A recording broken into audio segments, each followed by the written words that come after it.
Hey, what's up, the Book of Faces? It's Brittany here. If you're watching live right now, that red button, it says live up there. And if you're not watching live, drop a flame in the comments so I can say hi and tell me where you're watching from. I just wanted to jump on live to kind of tell you guys how I had my first little experience. Unless this is like, unless you've been living under a rock, we've had this virus going around, which kind of changed the world. It literally changed everything. And you know, there's some stuff like, how is it going to change? Is it going to be changed forever? So I live in Ohio, outside of Columbus, Ohio, and we actually were one of the states that locked down and shut things down fairly quickly.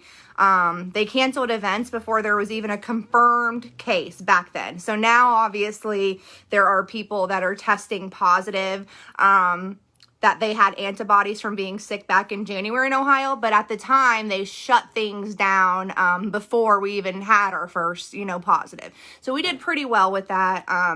And so then, they started opening things in phases, looking at the numbers. Yes, thank you. I added green for my boys. It feels so good. Thank you. So I had my first hair appointment, and so salons here officially were able to open with the new requirements May 15. And so that was Friday. So where I go to get my hair done is a place called Kenneth's. It's just in Central Ohio. So so my stylist, her name is Summer. So she works for another company. So she said that even the state board didn't even tell Kenneth's. They didn't really have a heads up. So they're kind of waiting, and basically they have a huge wait list. Obviously, people are trying to get in to get their hair fixed. And so I'm gonna, obviously, I'm always forthcoming. I have extensions, and I was just horrible, because they're sewn in, so they're hanging out. My roots were crazy, and I'm I need to get in as soon as I can. But obviously, knowing that is going to be a crazy wait list. So how these are, so she went over kind of how the requirements were going to be, at Kenneth's, right? And so for one thing, if you've ever gone to the salon, sometimes they work on maybe 2 people at a time. That is not going to happen anymore. But so the first thing that they changed is, of course, everyone has to wear a mask.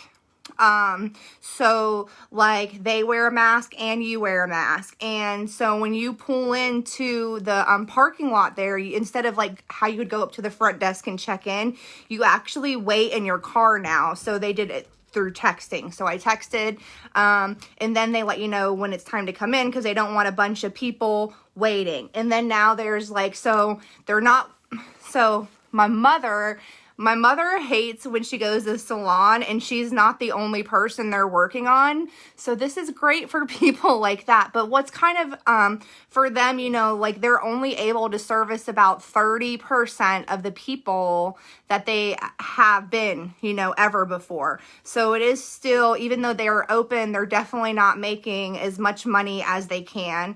They're, or as they were, which is kind of unfortunate, because, not to say anyone's personal business, but I know there was a lot of people having issues getting unemployment, and then they may have only got paid once, but now they're technically back to work. So they're only able to service people, so if you're having these appointments, make sure you're treating them really well with a good tip, because they're only able to right now service about 30% of what they were. So that's a that's a 70% pay cut. So keep that in mind, if you're taking an appointment with a hair person right now, or, lashes or nails, that they're not seeing as many people as they were, but they're still having to jump through all these hoops, cleaning things like crazy. And when you think of these, the hair, they're having to wear these masks all day on their feet, and they're not used to it. They're not nurses, so she's I really hope I get used to it with the chemicals and stuff like that. And so just thinking about that, I know, to me, getting my hair done and stuff and anything like that has always been like a self-care thing, because there was for years where I didn't do anything. So it is important for my mental health, I felt like, to do that. Like, I mean, she's also kind of like my therapist. Does anyone ever go to a salon and like they know like everything about their lives? Like, they're always so easy to talk to. So I really did like miss that human interaction. But just thinking of that, they had to make a lot of changes to go back to work just to serve us. And so anyways, so you text them, and then like as soon as you walk in, they check your temperature. And then they check everybody's temperature. And so like, how like right now they're talking about service workers, like when they work, like check drop a 1 if you've ever worked at a restaurant as a server. Drop a 1 in the comments. Okay, so that was the only like job I ever had before, obviously, network marketing. I was in the service industry, and like you literally could not call off sick. You could try, but like they weren't trying to hear it ever. And anyone that's most, 90% if you work in a service industry as a server or bartender, they did not care if you were sick. But if you did call off, you needed a doctor's note. And most of the time we didn't have insurance, right? I didn't until I had children, and then I was on Medicaid, before everything changed. And so like what I'm thinking is like, they wouldn't care, 6 months ago, they didn't care if you had a fever. Like I remember, people coming to work with clear, like the norovirus, which is a stomach virus that's highly contagious, and making those people work. I knew someone that it's pretty sad. Like, so thinking on how this, is going to hit some of those industries, like those restaurant managers are going to have to make people not work when they have a fever. So like in some ways it's like, it was just kind of eye-opening to think of that perspective of it, like that we're going to take care of these people and try to keep them safe too, but how much it's going to change and impact their lives.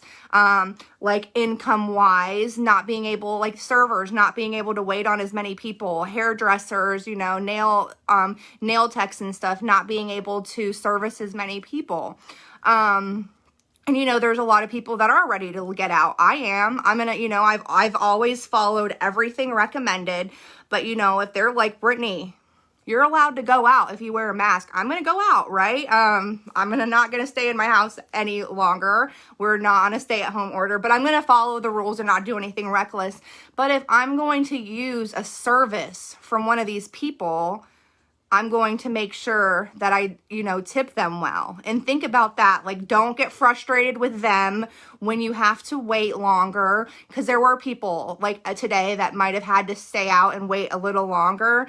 And kind of, I heard them like take it out, like be frustrated. And I'm like, it is not their fault. And yeah, if you're going to be at a restaurant, it's probably going to be a lot harder to get in, or you're going to have to wait longer. Like, do not, as a server, people that treat servers wrong, literally to me are like the worst kind of people. I cannot stand eating out with them. I cannot stand being near them at all. And I think it's probably because I was a server, but like, and that was before this, but right now, these people are like like these are the core of our country, the people that are going to get back to work. They're putting everything at risk. So it was just like thinking of, anything. Oh, always tip, like Grubhub too. I've heard horrible stories from my friend that works DoorDash of people, because like basically like for DoorDash, they pick who they're going to deliver to. Like you tip right away and then they can pick, and there's people that might leave like a good tip, and then like once they get their food delivered, they'll change to like no tip. Like there are people out there that seriously do that. So just thinking of, going to this appointment, which I was there for 6 hours, which I have not been able to leave the house for 6 hours with no children since May 14th. So, it's just like, it's crazy thinking of that, but I was just thinking of her, who did my hair, and the other people that I'm going to see, and, that things are changing, and I know, like, we need to still support these people and kind of change with it. Look at my bangs, it's going crazy.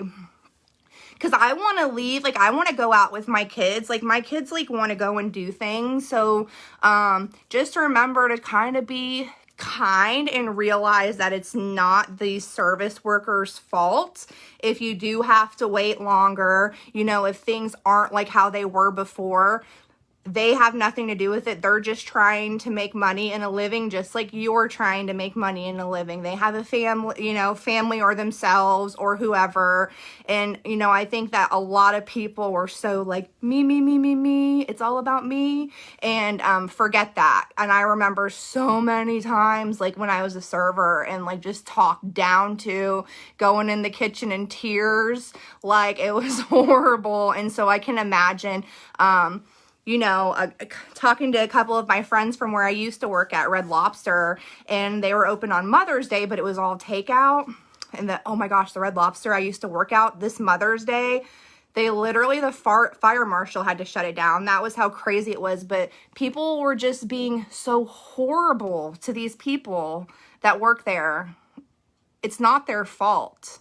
So anyway, so that was my hair experience. Check your temperature before you leave the house. I have like 15 thermometers because I have 4 kids. But I was just thinking about that, you know, and if you can, you know, support your friends. Like, you know, there's a lot of people doing extra side hustles now on Etsy, you know, selling stuff, opening up boutiques, you know, or whatever they do. You know, if it's an MLM or not, handmade stuff, you know, support your friends too. Like, that's what the whole thing is like, everyone's just trying to make some type of living. And gosh, people can be really mean about it and so judgmental. And it's kind of a bummer. So anyways, let me tell you, today I got my hair done. Tomorrow I'm getting my lashes fixed. And then Friday I have a pedicure. Let me see what else. Oh yeah, tomorrow morning, I am actually being interviewed. I don't know if anyone here follows Ray Hidgen for Rank Makers. He has a community for leaders called Leaders League, and I'm actually being interviewed on Leaders League tomorrow. So ask, you know, you can always PM me if you want to know more about Leaders League. It's a group specifically focused on leaders. That's just kind of like a breakaway from Rank Makers. And you guys know I love Ray. So it was really cool. I was really privileged to be asked to do that. So gonna jump off here. I see some girls saying they like my shirt. Restocks are my cardio. Nothing gets your heart rate better than waiting for those restocks, right? All right, you guys, have a great night. Bye.